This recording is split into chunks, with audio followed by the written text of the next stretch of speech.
আপনি কি জানেন ইবলিশ নামটি পবিত্র কোরআনে এসেছে পুরো 9 বার। আর আশ্চর্যজনক বিষয় হলো ইবলিশ আর শয়তান কিন্তু এক নয়। ইবলিশ মানে সেই মারদূত শয়তান যিনি আল্লাহর আদেশ অমান্য করে হযরত আদম আলাইহিসসালামকে সিজদা করতে অস্বীকার করেছিলেন। এই ইবলিশ নামটি উল্লেখ আছে কোরআনের 9টি সূরায়।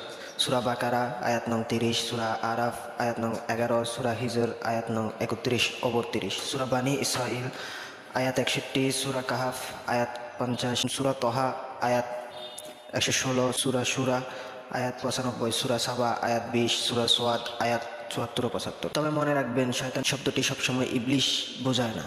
অনেক সময় এটি বোঝায় মানুষের ভিতরের মন্দ চিন্তা, অহংকার বা বিদ্রোহী প্রভাবকে। ইবলিশের গল্প শুধু ইতিহাস নয়, এটা আমাদের শিখায় অহংকার কেমন করে মানুষকে ধ্বংসের পথে নিয়ে যায়। নিজের ভেতরের শয়তানকে চিনে নেওয়াই প্রকৃত জ্ঞান। যদি ভিডিওটি আপনার ভালো লেগে থাকে তাহলে লাইক দিন, মন্তব্যে মতামত জানান, আর ইসলামী জ্ঞান জানতে আমাদের চ্যানেলটি সাবস্ক্রাইব করুন এবং আমাদের পাশে থাকুন। ধন্যবাদ।